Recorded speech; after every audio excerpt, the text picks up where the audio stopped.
To the panel that we have here today, our first speaker is going to be Dr. Shahrul Nizam. Dr. Shahrul Nizam Ahmed is a senior lecturer at UITM, Shah Alam, Malaysia, where he also leads research, communication, and visibility agenda. He is a certified chemist, actively involved in prominent scientific networks, including the Young Scientist Network Academy of Sciences, Malaysia, where he co-chairs the Science Communication Working Group, the Malaysian Young Chemists Network, and the International Union of Pure and Applied Chemistry. His expertise in science communication has earned him numerous invitations to serve as a coach, speaker, and judge at various levels from university. Dr. Shahrul, please enlighten us on the progress, gaps, and challenges towards science, technology, and innovations, and also provide us with examples on how young people can help advance the progress. Thank you. Bismillahirrahmanirrahim. Assalamu alaikum. Good morning, everyone. How are you today? Yeah, some of you look quite stressful. Probably you haven't had your breakfast yet, have you? Now, I'm Shahrul. Let me explain to you what we can do as young people, even though I got a lot of gray hairs these days, but I'm considered young according to age. I'm going to be talking about how we're going to be addressing gaps and also challenges and opportunities as a young scientist specifically. Next. Next slide, please. Have you ever heard the term post-normal times, PNT? Well, sometimes people call this post-normal science, PNS. Anyone? No? Yes?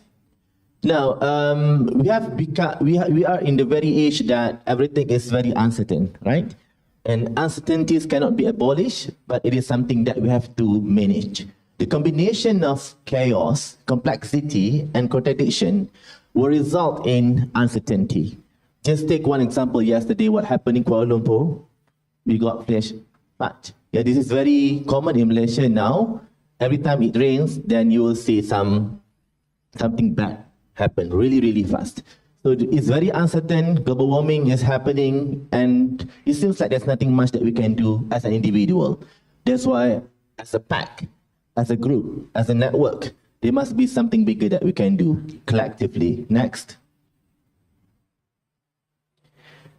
The second term that I would like to introduce is mission-oriented mindset. This is the very term that was popularized years ago, but has become more pronounced and significant these days, because apparently everyone is doing their job in silo, but have we ever had common cause that we can share together? This is a question that everyone should answer.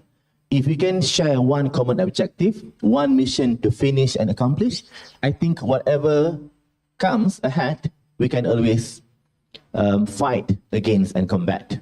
Global warming, gender inequality, poverty, food security, name it. But we have to do it collaboratively. Next. And in Malaysia, we have 1010 My STIE framework. I am part of the committee where we want to map the S&T, science and technology drivers, with the economic drivers. Scientists can never be working in silo. We have to collaborate with economists, social scientists, communities, societies, and so on and so forth. If you are still working in silo, this age does not need you. You have to be working in group. So this is very complex for me to explain, and I only have 5 minutes here. But the key point here is that we can never work alone. You have to work with everyone across every single community, every strata. That's only then you will see impact of your work. Next. And the role of young scientists, and coming from the Young Scientist Network Academy of Sciences Malaysia, it was established in 2012. So it's been 12 years. Now, we have been making a lot of impact and initiatives. These are our working groups: science communication, science integrity, science media, science outreach, science leadership.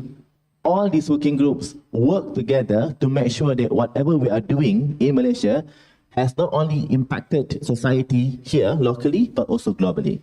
Next.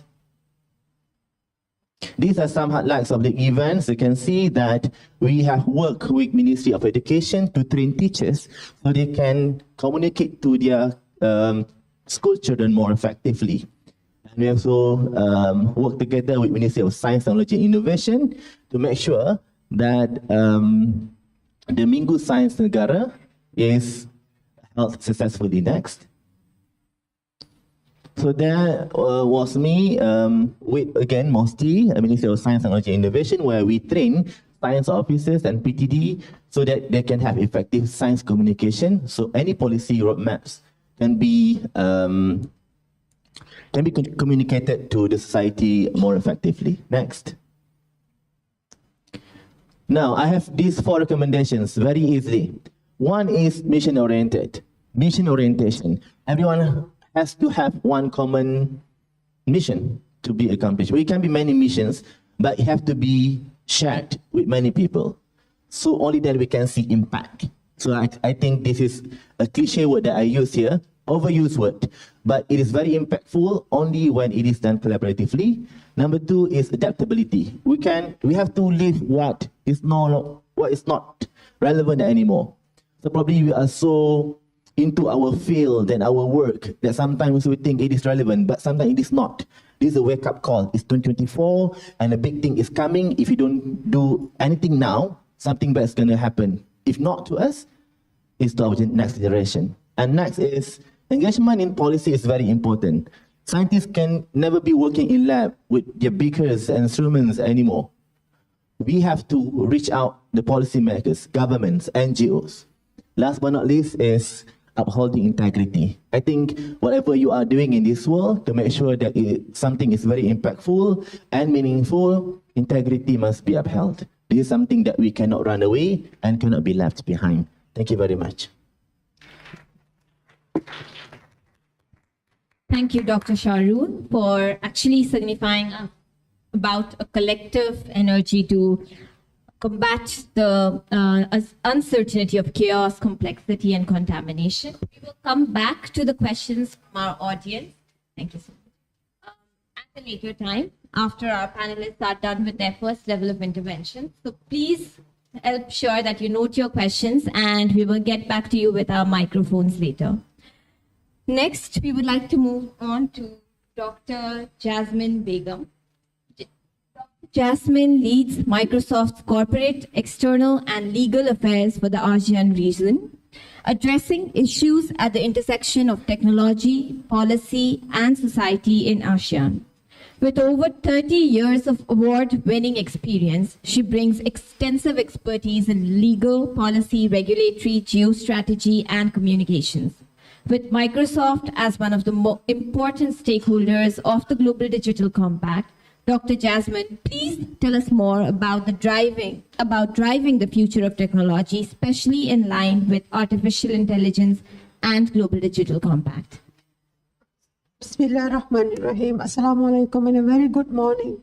Thank you, Riju. And I was very energized as I was racing through this morning by the person who was trying to wake up the room.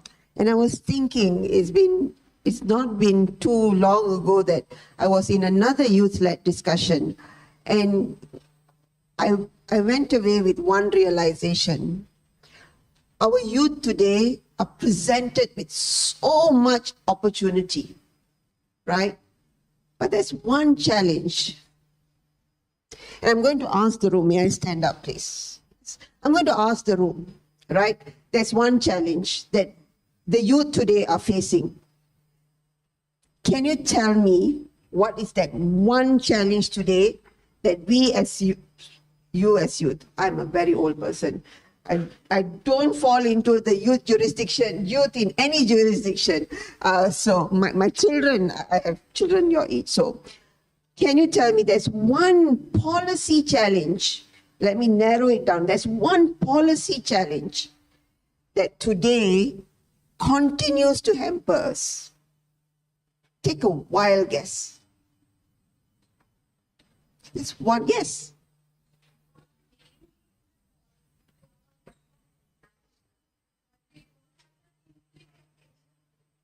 Yeah, that is right. That's a very valid point. Our execution is our biggest challenge. Anyone else want to give it a try? Thank you so much. I didn't know your name. May I have your... Bangladesh, okay. Thank you. Yes, another attempt. Okay. After, if we want to implementation, we must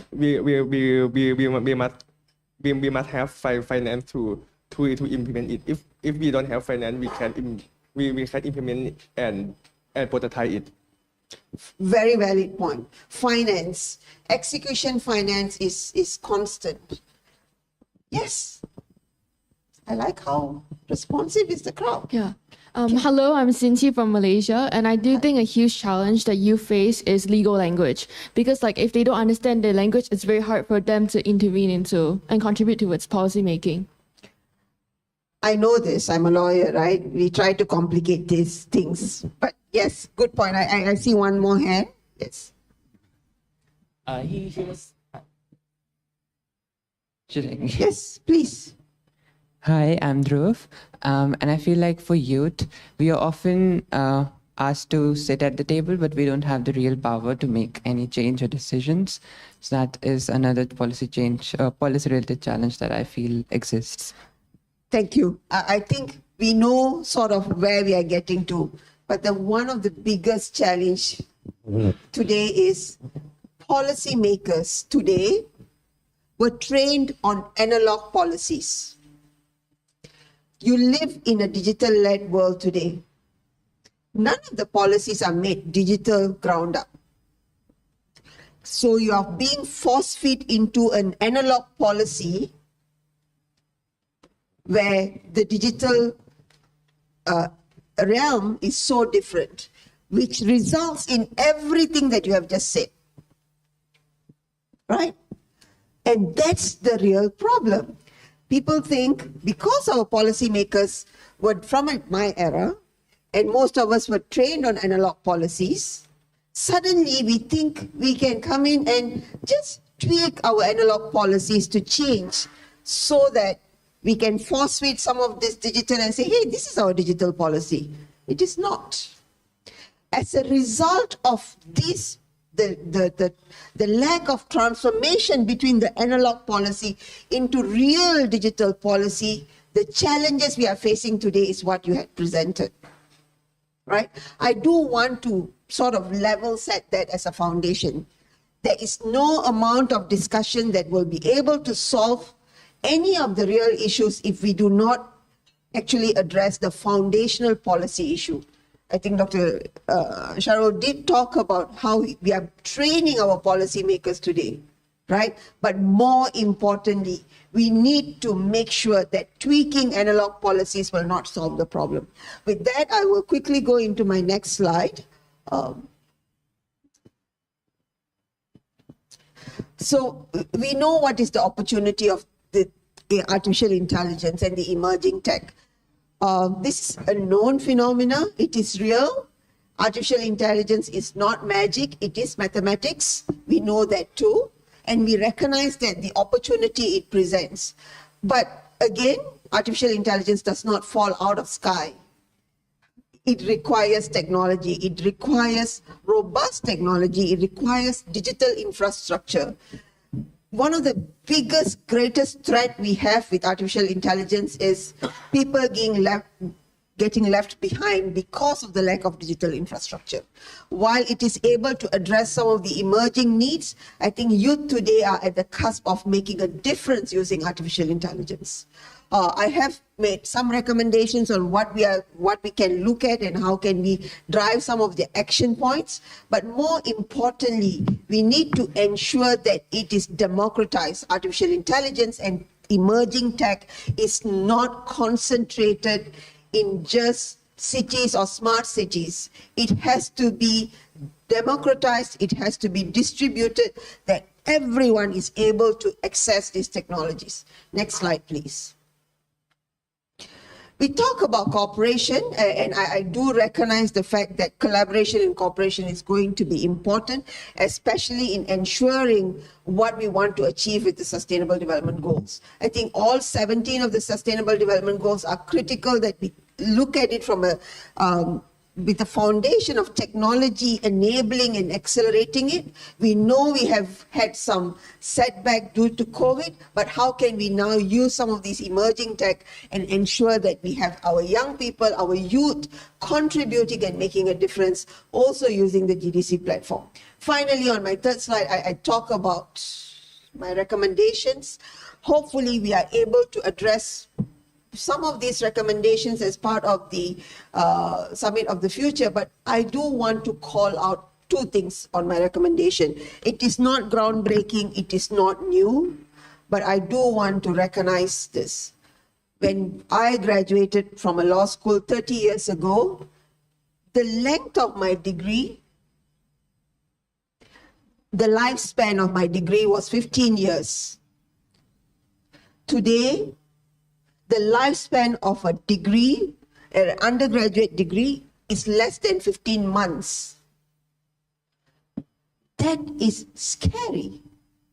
By the time you finish your undergrad, whatever you have studied may become irrelevant because technology has shape-shifted, right? We have to find a way to ensure that the longevity of what we are learning, but also how do we ensure that we are able to continuously get upskilled and reskilled and remain not only relevant for now, but also future-proofed. And we need to look at how technology is being taught. It cannot just be a computer science major with a one computer science faculty. It has to be taught across all of the different faculties so that we are able to do groundbreaking work in medtech, in legal tech, and all of the other emerging areas. Finally, we need to ensure that as governments, they progress their science and technology agenda. We need to ensure we are investing in the young people, and we are investing purposefully and ensure that youth-led organizations, youth-led invention, youth-led incubation gets funded by government. I agree with you. We give lip service and give them a seat if you are lucky at the table. But more importantly, we must enable you to build your own tables and make a difference. Thank you. Thank you, Dr. Jasmine, for that, and also bringing in attention the issues of analog policies in a very digital world. And we cannot agree more that AI is real and it's getting more and more known phenomena for us. Our third panelist for the panel is going to join us remotely. It's Yu Sheng, who's a project officer at the ITU Regional Office for Asia and the Pacific. She has been leveraging her expertise since joining ITU in March. Within ITU, she acts as the regional focal point for managing various initiatives, including the ITU Youth Initiative Generation Connect. Ms. Yu, kindly passing over the mic to you to discuss on the engagement of young people in technology policy. Thank you, Chair. Can you hear me? Yes, we can hear you.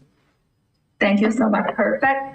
Good morning, esteemed participants. My name is Yu Cheng from ITU Regional Office for Asia and Pacific. I'm sorry I couldn't join on site, but it's also my honor even.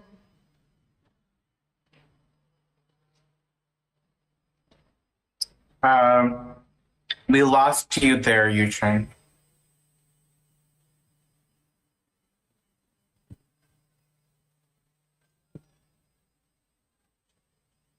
We will drive future advancements. Sorry, Yu Cheng. Sorry? We lost you for a second there.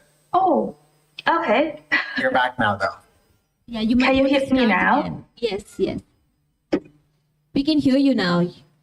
Can you hear me now? Sorry. Yes, we can hear you now. Can Yes. you hear us? Okay. Yeah. Yes, okay. So I'm talking about the youth engagement in technology policy is crucial because young people are not only the primary users of emerging technologies, but also the innovators who will drive future understanding, will drive the future advancements. And youth as the digital naives, they bring fresh perspectives, creativity, and a deep understanding of how technologies intersect with daily life.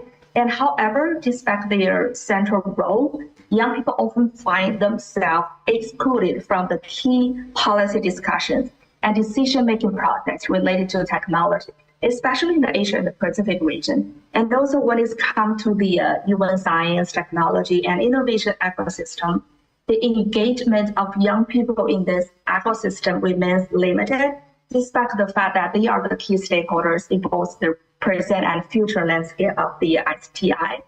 So we have heard lots of new agencies have their own youth initiatives, and also the private sectors, NGOs also launched their flagship youth programs. So today, given this opportunity, I wish to quickly introduce our flagship youth initiatives called Generation Connect. So Generation Connect is the flagship initiative of the ITU Youth Strategy. It seeks to engage global youth and encourage their participation as co-partners alongside the leaders of the digital change, empowering youth, young people with the skills and opportunities to advance their vision of a connected future. And you can see from the slides, we have 3 pillars of the ITU Youth Strategy, which are number 1, empower, supporting youth empowerment by creating a community of young leaders. Engage, bringing young people together to engage with ITU and its members.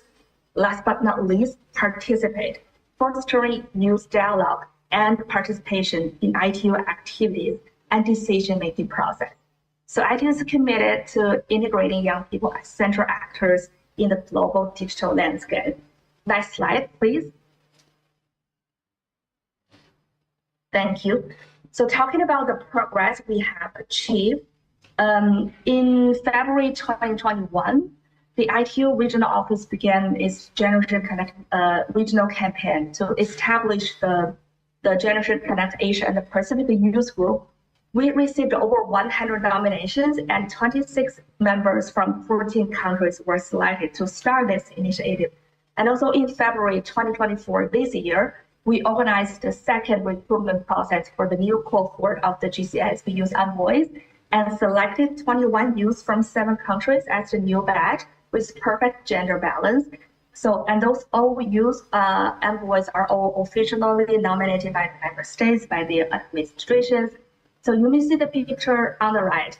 Our ongoing youth envoys and alumni have participated and made interventions in a number of ITU activities, such as CHITA, Council, WTDC, and Youth Summit.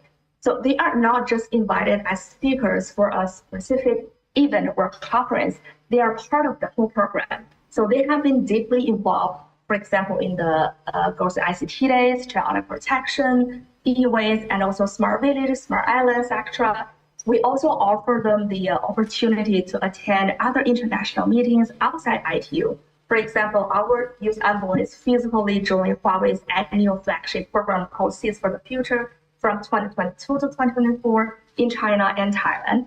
So the ITU Seeds team received over a week of study tour and joined the competition. So all of those movements are fully linked with the principles outlined in the 2024 Generation Connect Youth Call to Action, such as fostering innovation and ensuring youth participation in digital development. I'd like to share some, when it comes to the gaps and challenges, I wish to give you maybe 4 points regarding the gaps currently. Number 1, digital divide and inequality in access. So there's still a considerable digital divide within and between countries in the Asia and the Pacific region. Many young people in rural and underserved areas lack access to reliable internet, affordable devices, and digital skills training. So this creates a barrier to their participation in the digital economy and hinders their ability to contribute to and benefit from technology advancements. Number 2, limited youth representative in policy and decision making. So despite the recognition of the importance of the youth in shaping the future, young people often have limited opportunities to participate in decision-making process. Their perspectives are underrepresented in the key forums where strategies and regulations are developed. Number 3, insufficient digital literacy and skills development. So there's a gap in the availability and quality of digital literacy programs across the region. While some urban areas may have the access to advanced training in AI and digital technologies, but many young people in less developed areas lack basic digital skills. So this disparity limits their ability to innovate or even fully understand and engage with new technologies. Number 4, disconnection between the education and industry needs. So the education system in many parts of the Asia and Pacific region are not fully aligned with the evolving needs of the tech industry. So there's kind of like a mismatch between the skills being taught in the schools and universities and the competencies required in the rapid change of the job market, particularly in fields like AI or cybersecurity and digital innovation. Shall we move to the next slide, please? Okay, thank you. Okay, so talking about the recommendations, strategies for enhanced engagement, I also wish to give you a brief, a statement points from my end. Number 1 is the youth-led policy initiatives. So we need to encourage and support youth-led initiatives that advocate for inclusive technology policies. Sometimes we see a disconnect between the youth priorities and policy agendas. So we would need to foster collaborations between the youth organizations, policymakers, and industry leaders to co-create policies that they are responsive to the needs of the younger generation. This approach can bridge the gap between the youth priorities and the policy agendas. And number 2, the youth representation in decision-making bodies. So a quick repetition is establish quotas or dedicated seats for the young representatives in national and international technology policy-making bodies to make the youth voice heard. This can ensure that the youth perspective is systematically included in all stages of the policy development. And number 3, last but not least, capacity building and adaptation. Allocate resources and to build the capacity of the young people to engage with complex technology policy issues. This includes providing training in science literacy or innovation management and technology policy, as well as mentorship from experienced professionals within the UN system. So in one sentence, foster collaborations between young organizations, policymakers, and industry leaders to co-create policies that are responsive to the needs of the younger generation. Okay, finally, I know I'm speaking too much, so finally for youth, I also wish to give very short recommendations. Number 1, stay informed, stay active. This can be done through youth can join the online courses, webinars, and participate in international, regional, and national forums related to digital literacy, AI, and technology policy, and also join the youth network and organizations. You can, you should connect with local, regional, and global networks like ITU Generation Connect and other youth-led initiatives that advocate for digital cooperation. Last but not least, take initiatives in local communities. Youth can organize the workshops and campaigns to promote digital literacy in their local communities. For your kind information, ITU and Huawei just launched the Generation Connect Young Leadership Program, providing guidance, training, and financial support to 30 young fellows per year to enable them to implement digital development projects in their diverse communities across the world. So by taking those steps, youth can position themselves as key contributors to the progress of science, technologies, innovation, and digital coverage, not just in Asia and the Pacific region, but also globally. So their active involvement will help ensure that the digital future is inclusive, sustainable, and responsive to the needs of the aspiration of the old generation. Thank you so much. I stop here. Thank you so much, Hugh. And thank you so much for also bringing in light the exclusion of young people in tech policy ecosystem. And we also have a commitment board, you in the room. I hope there will be a lot of commitments on staying informed as well on tech developments in the language by the end of the day today. So before we move on to our youth speakers, I would also like to open the floor to take at maximum 3 questions. So please raise your hands and our moderators will help you with the microphones. So, Riju, do we want to wait for the questions after? yeah, but it might be also good to have in both the sessions. Yeah.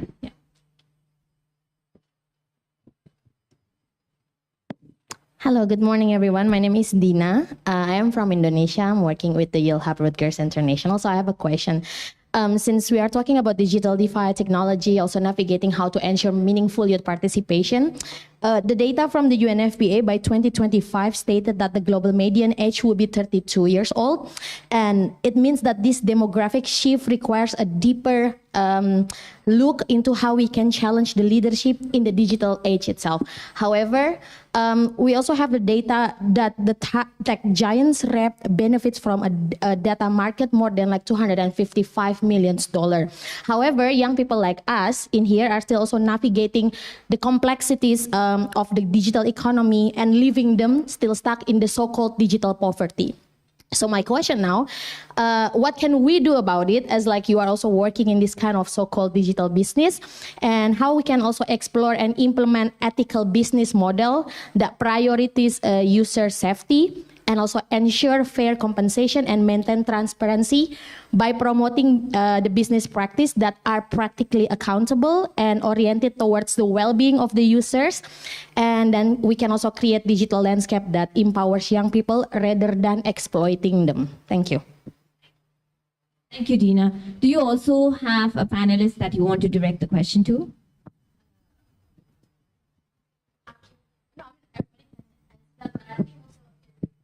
One that also can answer from the business perspective and then government as well. Okay. That will be interesting. Okay. Thank you, Dina. Also, maybe young people. Yes, we'll come to that. One more question, please.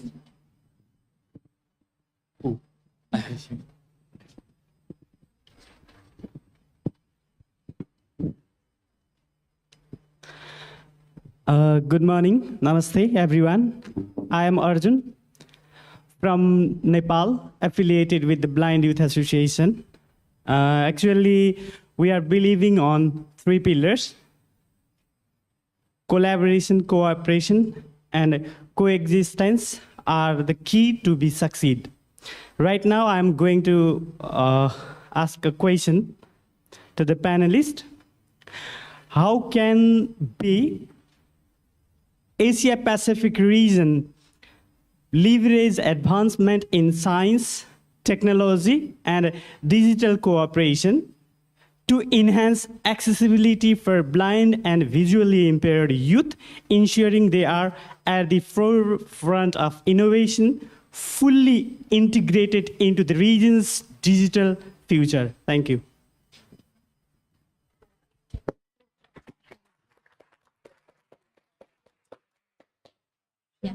Yes. We will answer the first 2 questions and then we'll come back. Thank you for the question, and I think those are all valid points that were raised. There is serious concern about how youth are being mainstreamed into the work stream, especially by technology companies. I can share with you the experience of what we do in Microsoft. We are a signatory to the UN Business and Human Rights. And as a signatory, we comply by the charter that is provided. But more than just complying, for us, it is a lived value of the company, as our mission is to empower every person and every organization on the planet. But to answer your question, it is inclusion by design. It is ensuring that we are providing technology and skilling up people in a purposeful way. Some example is most recently, when Satya was in Indonesia, we not only announced a commitment to to make an investment, but also skill up 800,000 Indonesians. In Malaysia, we committed to skill up 200,000 Malaysians. In ASEAN, we committed to skill up 2.5 million youth across the region. So one of the entry points is to ensure that the capacity building is done in a very purposeful and inclusive way. Yes, we need to ensure that young people are provided the resources, but more importantly, it is not about bridging the divide. It is about bridging the digital opportunity, because bridging the divide does not get you, doesn't necessarily resolve the opportunity challenge or the opportunity deficit. I think we all as a society, businesses especially, have a huge role to play to ensure that that opportunity divide is addressed, and ensuring that it doesn't have to be a single model. It is just not about employment. It is about ecosystem building. It is about enabling policies, enabling environment for the youth to thrive, not only in a traditional way where a youth is expected to go through a workforce, but also allowing them to become entrepreneurs, or different models of being able to provide to the economy, to contribute to the economy. I think that to me is a critical agenda, that we are not looking at the youth agenda as we used to in a very traditional way. It's just about providing employment. Youth as an economic agenda, the youth economics, how much are they contributing to the economy? What is the challenge which we are having today with not only unemployment but underemployment? How do we address some of those things? I think we need to address that as a national agenda and not just the youth issue. Perhaps Dr. Sharul, you want to? Yeah, I would like to echo from what Dr. has said just now, and probably I'm not really expert in your area, neither in your area, but generally I can say the importance of communication, which normally not taken seriously. Like, people underestimate the power of communication and networking. Like, people think that they will not be heard, not will be seen just because within your capacity as youth leader, or what network you are in, you think that you are small and you're not enough. This is not true. That's why at Academy of Sciences Malaysia, every time we come up with certain policies, we always have stakeholders engagement, focus group discussion involving, you name it, school children's, teachers, state agencies, NGOs, scientists, industries, private sectors, you name it. So that's why before something is out, we will take like 4 to 5 years, because we have really thorough engagement with many stakeholders. Like, currently we are doing Science Outlook to look really digital literacy in the rural areas. Like, we would like to see underprivileged group probably, or underrepresented group in certain areas in Malaysia, for example. That needs certain effort and energy that we have to drive. But the key point here is, do not underestimate the effort of communication. Come in and join this kind of networking and collaborative event, speak out, be heard and be seen, because only then people can see the power and force.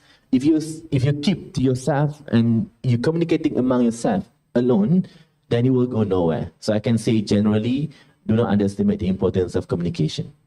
Thank you, Dr. Sharul. I think you can also come in here and, do you want to? I'm not sure. Yes, can you hear me? Yes. Thank you so much. I know we have 3 speakers, so after that, I'm going to keep it short. So thank you so much for the questions. And I couldn't see the face, the youth from Nepal and Indonesia, but I would like to say that we have very fabulous youth envoys from our GCS, we use envoys group from Indonesia. So we have been working together very lovely. So thank you so much for your questions. So this is really indeed a crucial point, especially in the context of the digital cooperation and innovation in the Asia and the Pacific region. So those are all reflecting on the work of ITU and the Generation Connect initiatives. So I believe that young people have a unique role in driving forward those agendas. So it is important to consider the challenge of access, digital literacy, and equitable participation, particularly in underserved communications from the rural areas. So through the initiatives like the Generation Connect use call to action, youth can actively contribute to shaping inclusive technology policies and fostering innovation. So this also aligns closely with ITU goals, emphasizing the importance of the investing in youth-led solutions and ensuring their voices are central to policy making. Moving forward, it will be crucial to continue empowering young people as key stakeholders in those processes. So, and I look forward to seeing how we can collaborate, make this progress in this area. Thank you so much. Back to you, Chair. Thank you so much, Yu. Now we will move on to a very diverse young. Let me just address the question on accessibility, and that is a crucial one. Technology companies have a duty, or we recognize the importance of making sure that the digital products are accessible by design. Our own engineer, who is blind, who is visually impaired, Saqib Sheikh, was one of the key engineers who developed the Seeing AI product, which is on iPhone for free, and it's available, that allows you to access some of the tools, actually access all the tools for you to be able to read and do other, to also to be able to know what is around you. So I cannot emphasize enough the importance of ensuring that technology actually is inclusive, and as much as possible, we need to be the most important advocates of digital accessibility, but more importantly, policy that will mainstream accessibility as a national agenda, and not, and this is, if there are Malaysians in the room, you may have heard me say this, disability and accessibility is not a case for charity. Please do not put it in the Ministry of Women and Welfare and Development. It has to be mainstreamed into the Ministry of Economy, because nobody wants to be a case for charity. And that is an important agenda that we need to advocate for. We cannot park the case for disability as part of, oh, this is under welfare or charity. It has to be an economic case, and I will continue to be an important voice for that. And I implore all of you to be an important advocate for this agenda. Thank you.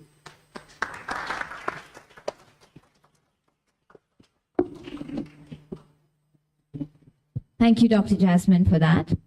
So now we shift our focus to the amazing advocacy work from our young panelists in the Dash. We first have Aisha Humaira Fayaza here, who's a 19-year-old medical student and youth network of UNICEF Indonesia. She has competed in various science and technology field Olympiads since she was 11, with a total of 8 gold medals in various biology and science Olympiads, and also 9 research that have won at international and national levels as well. Wow, that is quite a number. So Aisha, passing the floor to you.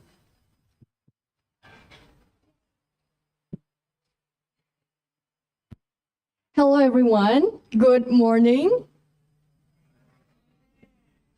Okay, thank you so much. So today I wanted to bring a very interesting topics that is also have been presented by another panelist about science, technology, and innovation. But for my for my speaking, I will be more focusing on the science, technology, and innovation on education.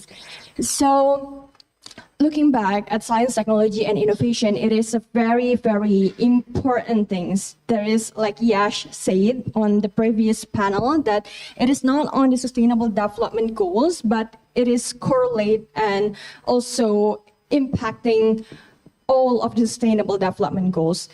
So from my experiences, a lot of youth in Indonesia, they have all knowing about like the importance and then all of the opportunities about scientific and also for technology and innovation Olympiads or competitions or even research. But the main problem is always will be about the unfamiliarity and about they wonder about like how we could access it, because like they knew about the opportunity, but they don't know how to access it. Looking back from my experiences as someone that is very actively in science, technology, and innovations, because like I came from a region where it is not that many opportunities about the STIs, so it is very hard for me to get into that fields because there isn't that many people that I could talk to, that I could consult to. So that is why, as a 19 years old medical student, I wanted to do something within my capacity because I could not support them financially. So I wanted to provide them resources for a mentorship, for a lot of things that they could consult to me too. So I create an EducaSTEM. It is like a program to tutor and also mentorship a lot of youth. We have approximately like 76 students right now, and we teach them about a lot of things like university application, and then we teach them how to do proposals to a lot of companies to funding their research, and then we also teach them how to communicate, how to do public speaking to present their research itself. So mentorship itself, why it is so important, why it plays a pivotal role? Because like with the support of the young people, it really increasing the scientific inquiry and also the fostering the ethical problem itself. So they could know a lot of things when they do the competitions itself. Could you please do the next slide? Okay, so our progress is we mainly encouraging a lot of student-led research and also innovations within digital and social media, and also we advocating our concerns in international forums. Like you could see on the slide, we help coordinated around 11 youth in Indonesia that is mainly working for STEM fields. That is also doing a lot of research itself to focusing and then advocating their concerns about that in International Forum in Youth Assembly, New York. And then we also allocate one scholarships for them to go to international forums. And then we also help to tutoring their research team. And then for the challenge itself, like I said before, the main challenge is finances and resources. And then there is also many young people, especially from the underprivileged backgrounds, that may not have an adequate exposure to STEM fields, and also disparities in access for quality education in Indonesia. Could you please do the next slide? Okay, so the next thing is my recommendation and my colleague recommendation about this whole topic is we have to encouraging the student-led research and also innovation and providing the mentoring for youth initiative. And also we have to engage young people as a partner researcher to capture insights on issues that is matter to them. And then we also need to addressing disparities in education and enhance learning experience, especially in Indonesia. And the next steps that we want to do and that we want to collaborate with all of the youth in here is that we wanted to collaborate between youth and the decisions makers about our concerns, and then spreading the international opportunities and youth access for science and technology, and emphasizing the youth critical thinking and problem solving skills. I think that is all from me. Thank you so much for listening. Thank you so much, Aisha. Now we move on to our second youth panelist, who is Abhijit Matthew. Abhijit holds a master's degree in economics and serves as the global data focal point for the science policy interface at the MGCY. Specializing in advancing sustainable development goals, he leverages his expertise in economics and data science to drive impactful change at both local and national levels. Abhijit, please take us through the global context of engagement around the Global Digital Compact. Hi, thank you for having me. Good morning, everyone. Yesterday, Yash did touch upon the Global Digital Compact, so I will be expanding on it a bit. So the Global Digital Compact aims to create an inclusive and safe and secure space. So one of the initiatives from the Global Digital Compact is to ensure that the benefits from the digital economy as whole is inclusive and no one is left behind, right? So the Global Digital Compact ensures that the digital space is secure and is inclusive to all of the people and it is also part of the broader pact for the future, broader document pact for the Summit of the Future. So why the Digital Global Compact is important is it is ensuring the bridging of the digital divide, the digital gap that is existing in both Asia-Pacific region and the globe as well. So we know that there are a lot of communities, marginalized communities, women, gender-based communities that have been excluded from accessing a lot of these digital technologies, the trainings, the capacity buildings. So we have to ensure that the digital gap is bridged. And there is also the point of ethical data governance over the member states, ensuring that data privacy is ensured and there is a safe and secure data privacy. Data privacy rules and regulations are maintained by the member states. So in regional importance of Asia, of the Digital Global Compact, the Asia-Pacific region in the recent times have seen rapid growth in digital technology.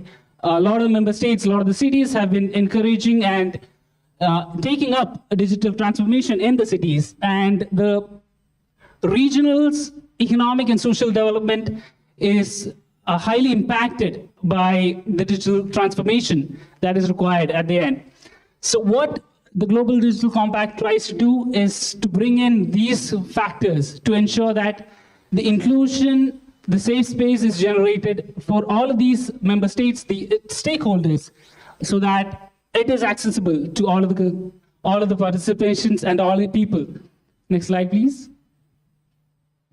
So what are the progresses that has been made in the last couple of years and with in Asian Pacific region is increased urban digital adaptations has been very, very strong. We see that a lot of cities in Asia Pacific are rapidly encouraging and implementing these data services, technologies, adaptation of high-end technologies. AI has been implemented and encouraged and adapted into all of these technologies that has been using. And we have also seen that data prices has been going down in the last couple of years, which is very crucial. Until and unless data prices go down and it is made accessible to all people, can people come in together, more people come in together and ensure that data is available and they're able to engage with technology and the digital space. And there is still but a lot to improve. There are a lot of gaps. There are a lot of regions within Asia Pacific that still have limited connectivity. A lot of these regions that have a lot of these populations that are not connected to the internet. So moving on, the capabilities that one could have by being connected to the internet and the difference in not having connected to the internet is very huge. So it is building upon that policy that we have to ensure that everyone has the capabilities and access to the capabilities that the digital space provides. And inconsistent data protection laws is also a major concern that the Digital Global Compact is taking it. Lack of training is also a gap that has been there. A lack of training within in gender spaces, so hopefully the gender digital gap is there, also for marginalized communities. And some of the challenges that we have been facing is the balancing of rapid growth of the digital space and the regulations that has to be put in place. With AI, we know that it has been growing rapidly, but all of the risks that arises from AI technologies being implemented, we are not completely aware of as of yet. So we have to ensure that it is regulated, but the regulations do not prohibit the growth of this AI, of the technology.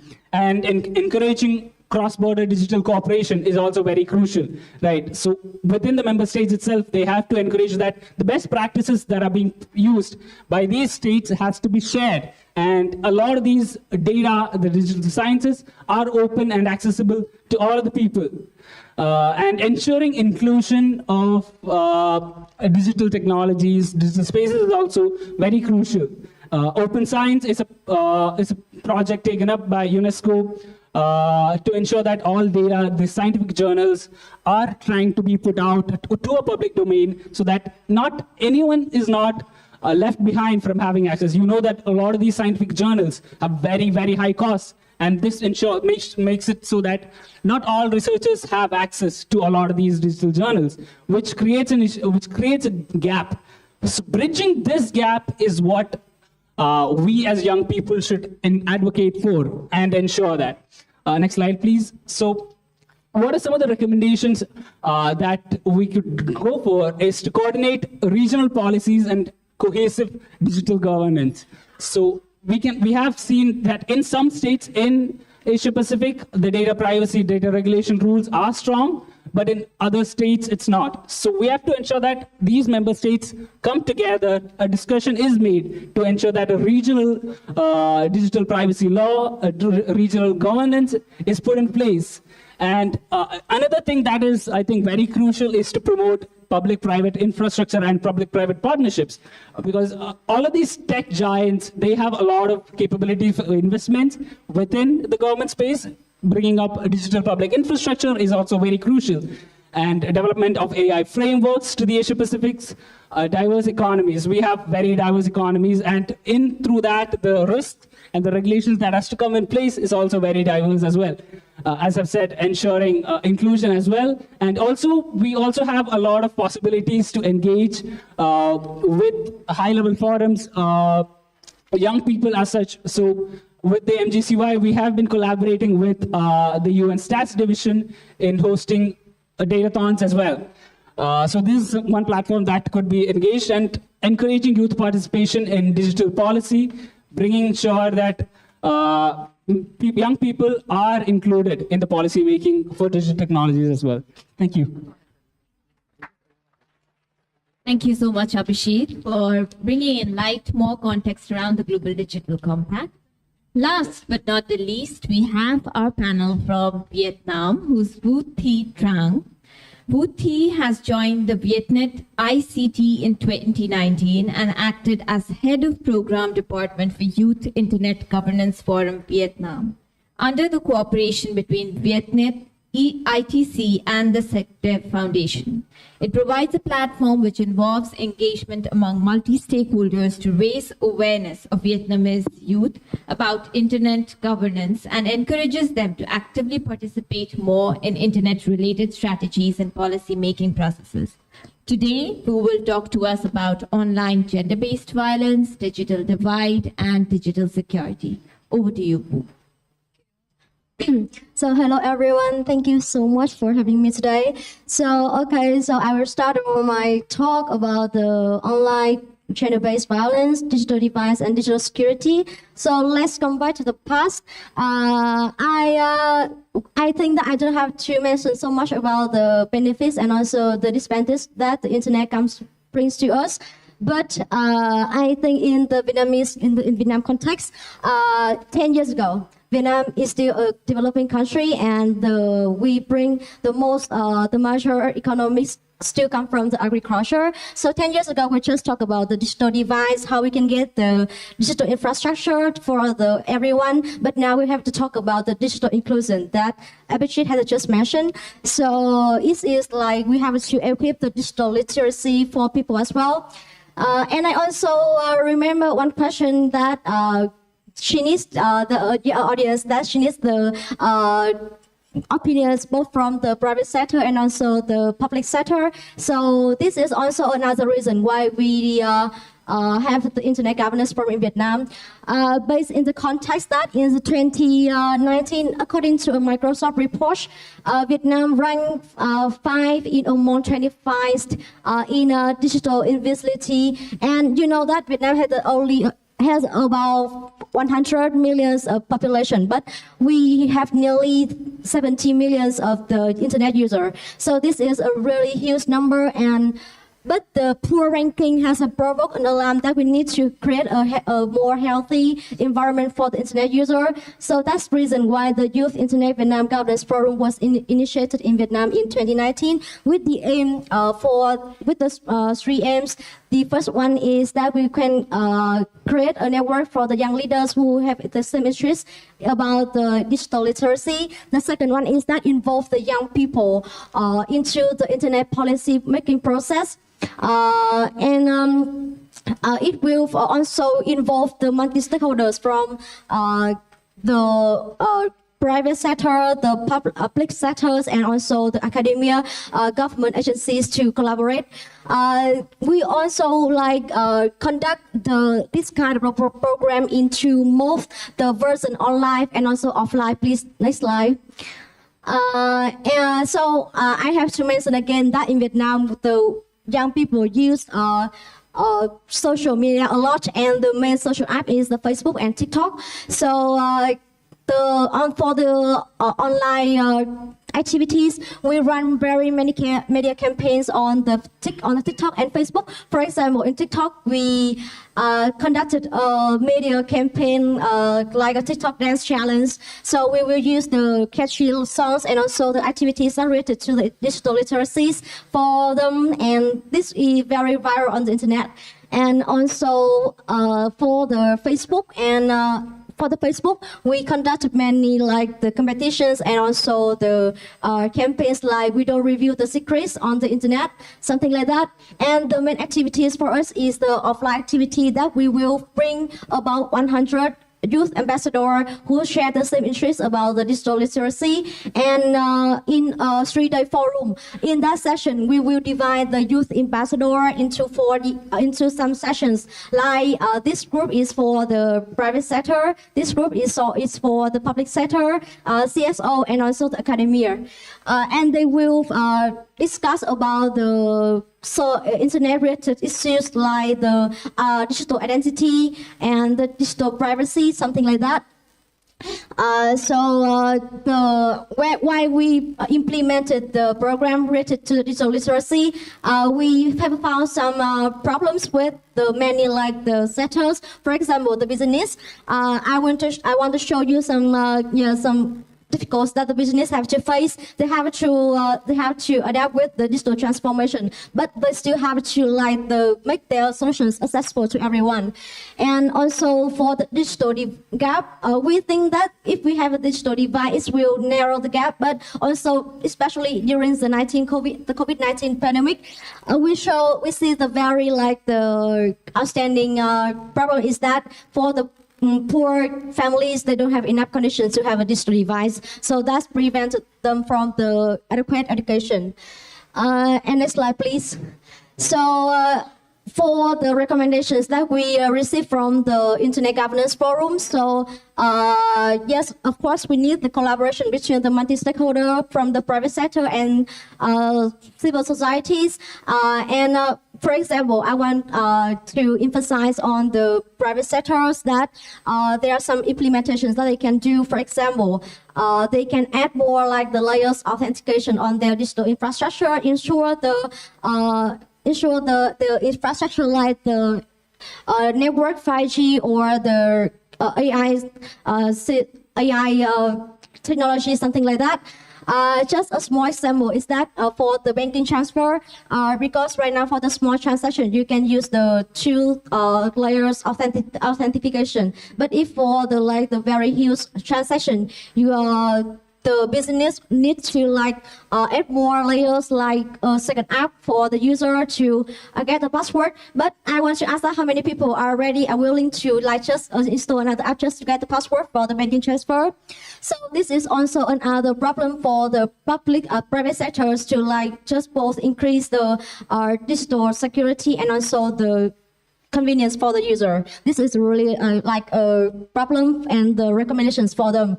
And for the the CSO and the public sector, they need to integrate and also collaborate to integrate the digital security, literacy, something like that into the educational curriculum, especially for the children. I also want to bring a new term is that the sustainable digital environment.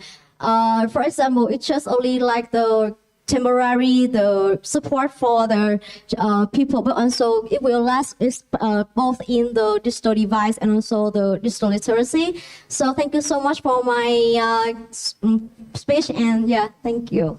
Thank you.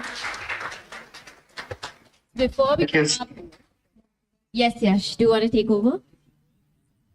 Yeah, I was going to say thank you so much, Wu.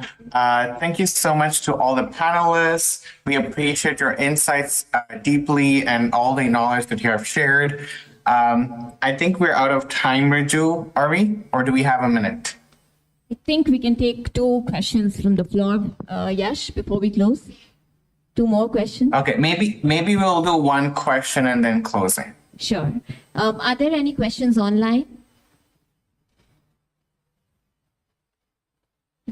Okay, we don't have any questions online, so we are taking it from the floor itself. Hi, everyone. My name is Kefang Yang from UNFPA. So my question is, thank you so much for mentioning the online GBV, relatively new form of, violence against gender-based violence that is facilitated by technologies. So my question is how public and private sector can really work together to, strengthen the digital safety and protect young people, especially young women and adolescent girls from technology facilitated GBV. Thanks.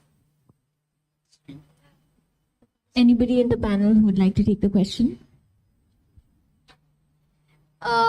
Okay, so thank you so much for the question. So for the gender-based violence, it is also a very serious problem for us right now. So for the recommendations that we bring, I think that all the private sectors and also like the CSO, the public sectors need to collaborate and improve the legal system. What is the limitation and also the definition of the gender-based violence, so that we have the proper actions for them. And we also recommend the private sector, the public sectors, and CSO to periodically review the contents and also create filters for a more healthier environment, internet environment. So yeah, that is our recommendations right now. Also adding in here, I think a lot of discussions around the balance between state-led regulations, restrictions, and also safety come into play when we are talking about technology facilitated gender-based violence. And moving forward, maybe we would like to initiate discussions around those and maybe invest more of our evidence generation, capacity building around combating those issues, and also having stronger policies around how state-led restrictions do not actually enforce the restrictions of bodily autonomy on, especially gender diverse people and women in general. So that brings us to the close, and handing it over to Yash for a quick wrap up. Thank you so much. I also wanted to answer the gender-based violence question with 3 very specific examples before I do the conclusion. The first is a lot of LGBTI youth use applications to meet one another, and there have been instances where the data from these applications has been provided to the member states where it might not be safe for queer youth to out themselves, and there's no regulations that bind private entities from sharing that data with member states. So that's one example of that. The second example is, I think, when Metaverse was first released, within the first 24 hours, there were at least, I think, 30 to 40 reports on these avatar-based violence against women characters, whether it was a man or a woman who made the character. And within those, within 48 hours, I think Metaverse created a policy that you could not get in certain amount of feet to a character unless you were added as a friend before or vetted before. A third case is, I think, on Twitter, during elections time or during campaigns, a lot of times female identifying candidates face a lot of discrimination in their chats or comments compared to their male counterparts. And Twitter had these moderator bots created that would remove any tweets that could not be connected to a verified account in terms of a user that existed beyond 24 hours or 30 hours, and which reduced the amount of negative comments, because a lot of times these were bots or people who were creating an account and just commenting and deleting the account. So there's a lot of ways in which we can control these. And I think the conclusion would be that as young people, you are experts in your experience of technology. And I think our expert panelists from Microsoft talked about the analog digital difference in policymaking. You should not be hesitating to talk about tech policy, even if you do not have a tech degree. Just by your experiences, you are an expert because policymakers don't have that lived experience. And the second part is we need more young people to go into technology policy and technology development. The more number of women, the more number of diverse voices we have in technology creation as software developers, as managers, as team leads, the less there are going to be biases that end up in the final product. So again, a part of your advocacy, whatever it might be, try to integrate science into it and share, do capacity building for science within your specific topic areas, whether it be peace, security, or any of the sustainable development goals. And with that, I pass it back to Riju, and a huge round of applause to all the panelists who came and joined us today.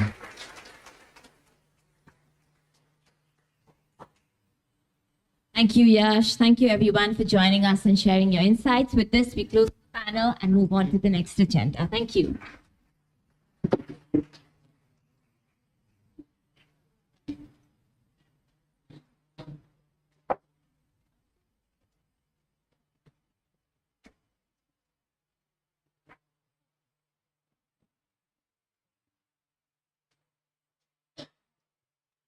While we're doing the photo, we'll also take a quick tea break, and we'll be back in the hall by 10:45 sharp, and we'll move on with our agenda next. Thank you so much.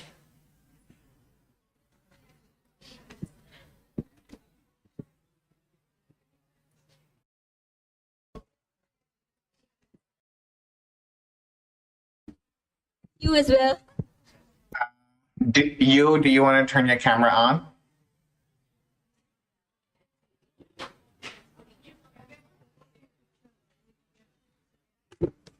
Am I gonna have virtual coffee?